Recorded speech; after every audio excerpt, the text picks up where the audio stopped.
Hello everyone and welcome to today's Technique Tuesday. I'm going to show you how I set up my area to do painting when I'm going to do a project. First of all, I want to put down some sort of paper protection. I use parchment paper, but you could use a wax paper or even like a newspaper print. And then you want to get a paint palette out.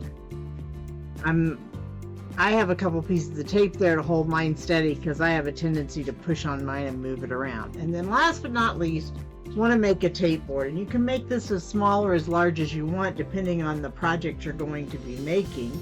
But this is actually a very simple process. You just take either masking or painter's tape and tear off pieces that are just a little longer than the piece of board that you have. I've got a piece of cardboard that I cut off of a box somewhere, and just tuck the ends under and lay that piece of tape down so that the sticky side is up. And you're going to repeat that process down the entire board, and that's going to make you a paint board that you then can use to put your pieces, especially your smaller pieces, on so that they don't move around while you're painting them, making it a lot easier for you to paint especially these kits that have a lot of small pieces. As you can see here, I've got a butterfly laying here, so I'll use it to show you.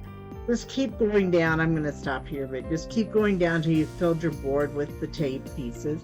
And then you just take your pieces and put them on like so, and they'll stay in place while you're trying to paint them. And that makes it a whole lot easier to paint them. I also use this as a way to organize my pieces.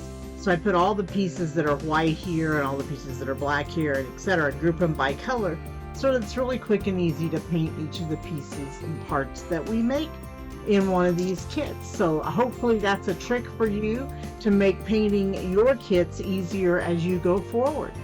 Thanks for tuning in.